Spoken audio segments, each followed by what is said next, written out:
In this video, we'll continue to look at electricity. In this video, we'll take a look at alternating current.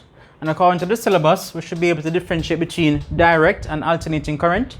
We should be able to analyze current time or voltage time graphs, use equation F equals 1 over T, and of course, deduce the period and frequency of alternating currents or voltages.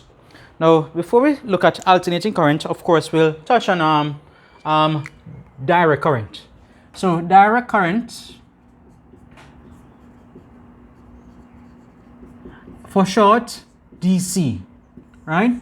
Now, we often see the expression direct current, and of course, and sometimes we may actually say DC current or DC voltages, even though the expression DC is actually short for direct current, right? So, as I said, sometimes we may actually say DC current, even though DC actually stands for direct current, and sometimes we may actually say DC voltages, right? Now, we know that basically electric current is due to the flow of charge. So, in order for there to be an electric current, charge has to be moving. And we also know that the mobile charge carriers are electrons. Now, when we speak about direct current or DC for short, we're talking about current in which electrons flow in one direction, right? So when we speak about direct current or DC, we're talking about current in which electrons flow in one direction. Now, the most common source of DC is a battery. So the battery is a source of DC, or we could say a battery is a DC source, right? So we've looked at circuits before in which you have a battery, and we say that of course a battery will drive a current, a conventional current, which usually flows in the opposite direction to which electrons actually flow. Now, when this battery is driving a current, the current continuously flows in one direction. The current doesn't change direction, and for this reason is of course said to be a direct current or DC. Now, if we were to examine the graph of such a current, say against time, so this could be current I or voltage. So this would be the current I in amperes or the voltage V in volts. And this of course would be time, typically in seconds. Now a battery, as I said, is a source of DC, but we say it is a source of steady DC. And what that basically means that the current or the voltage against time is simply a straight horizontal line. So the value remains steady or constant over time, and as a result, a battery is said to be a source of steady DC. In a short while, we look at another type of DC which is not steady, but of course, before we do that, we will actually look at alternating current first, right? So once again, direct current or DC basically refers to current in which electrons continually flow in one direction. They don't change direction. A battery is a source of steady DC, and if such a current or voltage is represented on a graph, it is basically a horizontal line, which shows of course that the current or the voltage is steady with time. So for instance, if you have a battery, say it's a 1.5 volt battery, right? What that basically means is that if we're to basically plot that voltage or sketch that voltage V in volts against time in seconds, then the value would more or less be constant at 1.5, right? So a battery, a 1.5 volt battery would essentially have a constant voltage of 1.5 volts over time.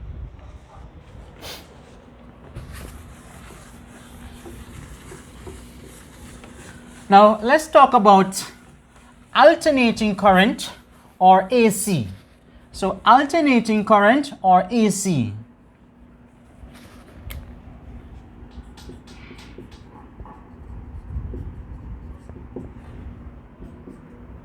So we said before that in the case of direct current, the electrons continually flow in one direction. They do not change directions.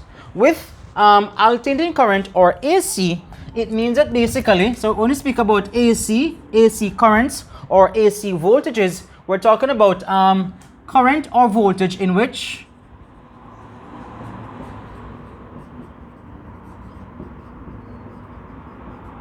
electrons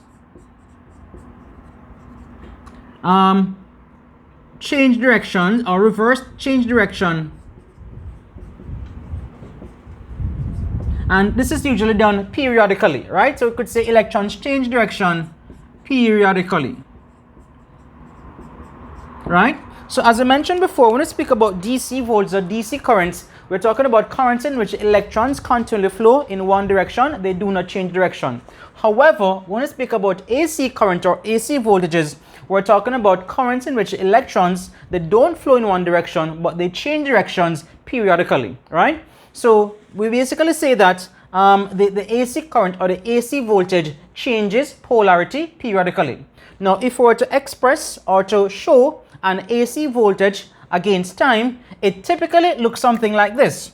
It is usually in the form of a sine curve, right? So this, of course, is your current or your voltage. So your current or voltage. So this would be current in amperes, or of course it could be voltage in volts as well, right? And it will typically, of course, be against time in seconds. So as I said before, it typically looks like a sine curve, which looks like this, right? So this, of course, would be said to be the peak current. So this would be basically the peak current. So we could call this I peak, the peak current, and this down, of course, here would be with the same magnitude, but it would be negative.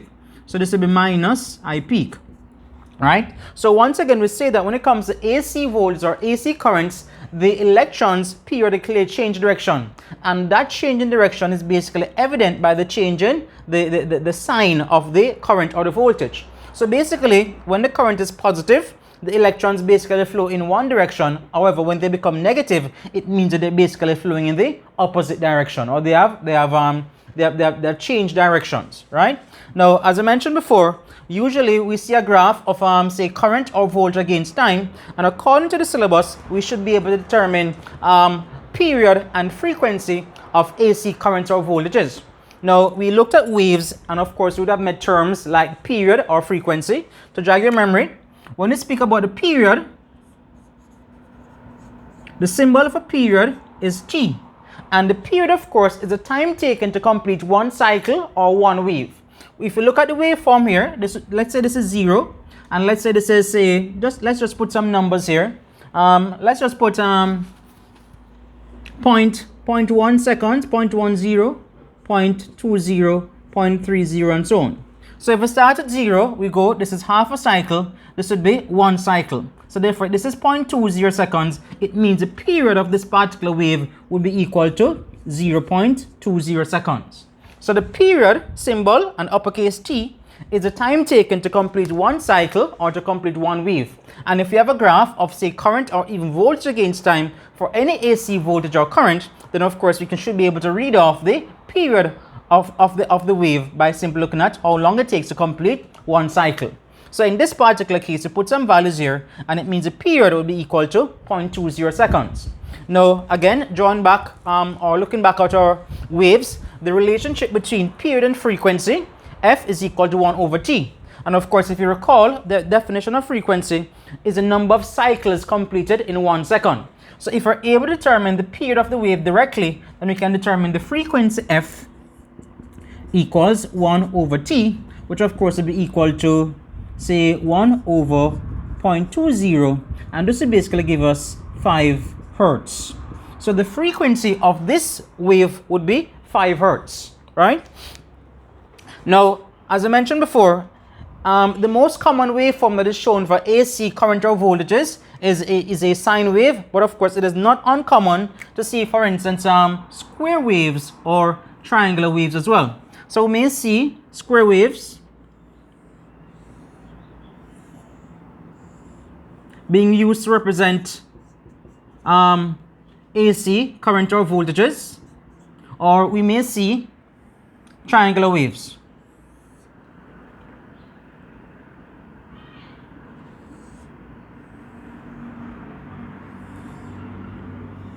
Right? So both of these, of course, will be representing AC currents or voltages. right? So we've managed to fulfill the requirement of this section of the syllabus. So we're able to differentiate between direct current and AC current, analyze current, time or voltage time graphs, and of course use the equation F equals 1 over T, as well as deduce the period and frequency of alternating currents or voltages. Now, having done that, earlier I mentioned that there is a different type of DC, which of course is worth mentioning.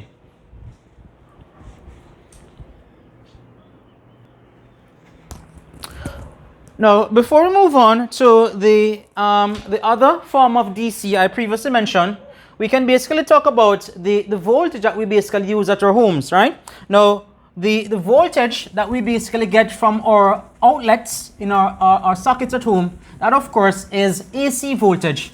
Now, that voltage, it has a, the frequency is 60 hertz. And of course, when it comes to the frequency of domestic voltages, it is basically due to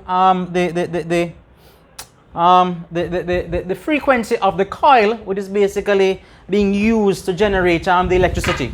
I mean, at this level, we don't need to basically go into too much detail about that. But of course, when we talk about electromagnetic induction, we will then basically go into much greater details, right? But of course, it's just worth mentioning that the AC voltage that we get from our socket at homes is typically 60 hertz. In some countries, of course, it would be 50 hertz. Now, I mentioned the fact that a battery is a source of steady DC. Now, not all DC voltages are steady. Later on, when you look at semiconductor diode and rectification, of course, we'll be able to convert AC to DC. So as I mentioned before, usually most AC voltage will be drawn looking like this, right? Which is basically a sine wave. So let's say this is our voltage V in volts. So we know that basically this is an AC voltage due to the fact that for a portion of the cycle it is positive, or for half of the cycle it is positive. So let's put some numbers here. Let's say this is 0.01, this is 0.02, 0.03, 0.04, excuse me, and so on, right? So looking at this value, then we can say that the period T would be equal to 0.02 seconds. So if you remember, the period is the time taken to complete one cycle. So the period is equal to 0.02 seconds. And this would mean that the frequency F is equal to 1 over the period, which would be equal to 1 over 0.02, which of course would give us 50 hertz, right? So the frequency of this AC waveform, of course, would be 50 hertz. Now, as I mentioned before, there's not only one type of DC.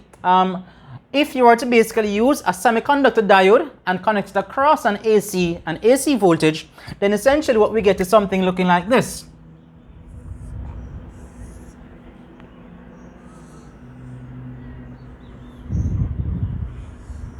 Right? So it would look basically like that. So this right here would be 0.01, 0.02, right? And so on. Now, what type of voltage would this be? So this is V in volts, T in seconds. Now, what type of voltage would this be? Is this an AC or is it DC? So to answer that question, we should ask ourselves, is it changing signs?